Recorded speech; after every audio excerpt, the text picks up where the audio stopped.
I downloaded this free STL by Polygrim from colts3d.com and printed it using a Frozen Sonic Mighty 8K resin printer.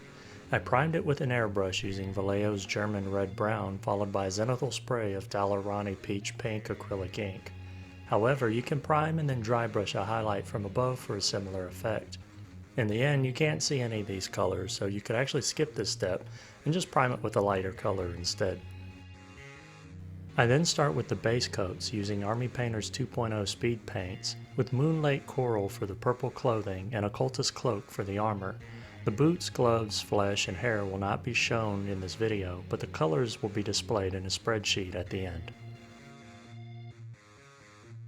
Once the speed paints are dry, I apply a dark tone wash over everything except the unpainted sword and flesh, and then allow time for the wash to set.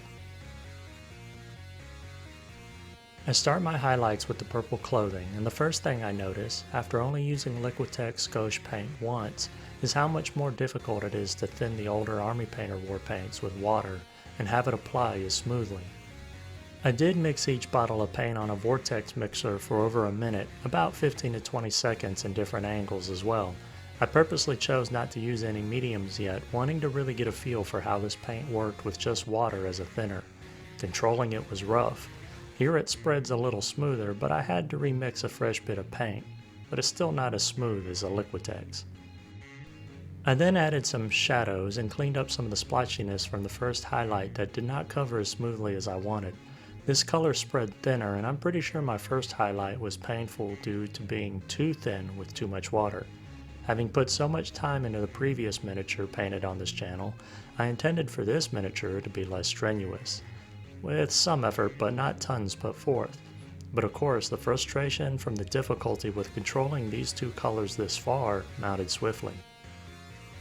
Again, I purposely continued not to use any mediums to thin the paints, choosing to use only water, as I continued on and began highlighting the armor with the same colors I usually use for my non-metallic metal sword blades, first with Dark Sky, Wolf Grey, and then Arid Earth. I'm not aiming to do anything fancy here, just build layer highlights, with each new highlight covering slightly less than the previous. I'll be honest here, coming back to Army Painter's older war paints was a struggle after using the Liquitex on the last miniature painted on this video. But to be clear, again, this was because I'm forcing myself to use only water to dilute the paint, which is what I usually did in the past.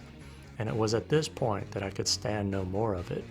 Water was just not going to cut it, so I introduced some of Golden's matte medium into the mix. I used to use Vallejo's glaze medium, but I find that's usually too watery for me. Golden's matte medium is thicker, and it was an immediate improvement.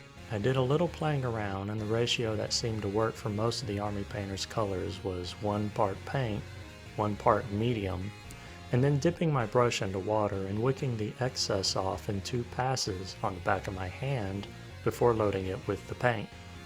I use the back of my hand as it's less absorbent, where if I used a paper towel, the paper would pull too much moisture out of the bristles. Thus far, I have obviously made it a point to make it seem like I'm about to throw my Army Painter war paints into the bin, but this is far from the truth. I just wanted to reiterate that after using a different brand of paint, it made me realize just how much of a hard time I had painting up until this point. There is nothing wrong with the Army Painter paint ultimately, and it can get the job done, but I definitely need some medium in the mix. I have used mediums in the past with Army Painter paints, but it was usually the Vallejo glaze medium. I do have a bottle of Army Painter's war paint medium, but for the life of me I can't find it, but I'll try to have that the next time I use a lot of Army Painter war paints. For the non-metallic metal effect I'm attempting to do here, I'm approaching it slightly differently than I have in previous attempts, being that I'm starting with some scratchy lines. The idea is that the sword is a large hunk of amethyst, and it would be especially reflective. I then start doing more traditional glaze highlights where I've built the tightest patches of the hatching lines, and from here it's business as usual, glazing brighter highlights and covering slightly less area each time. I then go back and forth, glazing the darker and lighter colors I've used until the gradient is somewhat smoother. I began having some issues of building up a gritty finish once I got to the matte white paint.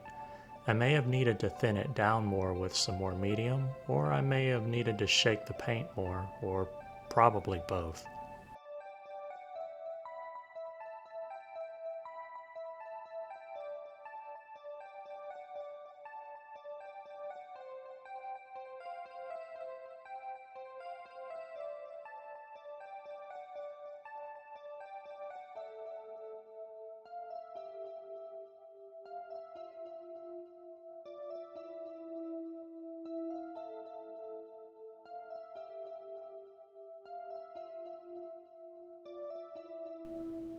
I also felt like the alien purple wasn't dark enough, so I glazed some permanent violet dart from Golden's high flow acrylic line.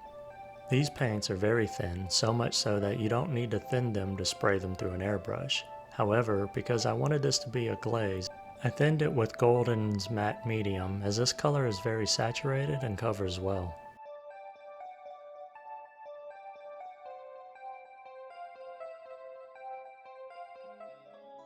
Talaran smirked slightly in bemusement. The diminutive woman, even by Duergar standards, stood over the butchered corpses of his servants. She did not return his smile. I am Glaura, headsman of the Trove Lord, Abathur. The great master of greed has marked you for death for your actions against our hill giant brothers. Her voice was steady and surprisingly bright, a high pitch as if to contrast the dark and heavy amethyst blade in her grasp. The Omega God is as incompetent as he is weak, if he believes one heroling can depose of me. At this, she did smile, and broadly. My God does not send heroes to deal with monsters like you. He sends bigger monsters. The Duergar lunged forward, swinging the massive blade in an awkward fashion. The light of the sun glinted blindly from its arc. Talaran was taken aback by the boldness of her attack, but such was his experience that he did not need to change his footing, nor rely on his shield. A swift parry would be enough to... There was a violent crash as a gemstone blade exploded, peppering him with jagged shards, some piercing his armor. He could feel warm rivulets of blood soaking his tunic underneath. He grunted, gritting his teeth hard from the pain, but his smirk grew as he watched the amethyst blade recrystallizing to its pristine edge. He adapted quickly, sidestepping her wild, gangly swings, and realizing that her awkward movements were not from inexperience, but to direct the shards of her shattering blade into her foe. This was a true master of her weapon. Talaran laughed, ignoring the outraged cries of his own dark god, directing him to flee like a coward. One of these two warriors would fall today, and Talaran realized he did not care whom.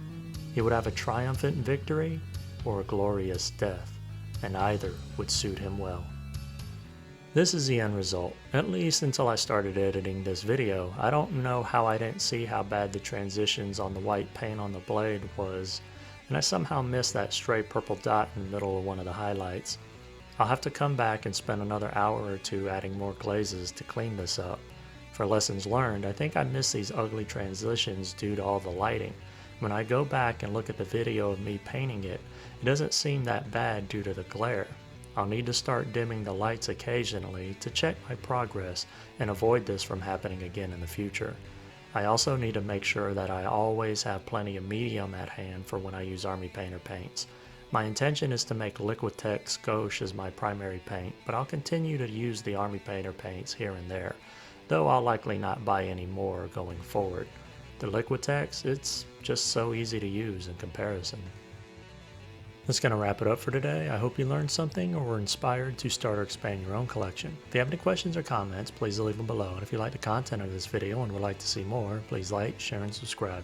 I'm Jim with Working with Miniatures. I'm truly grateful for your time, and I bid you a fond farewell. Until the next video.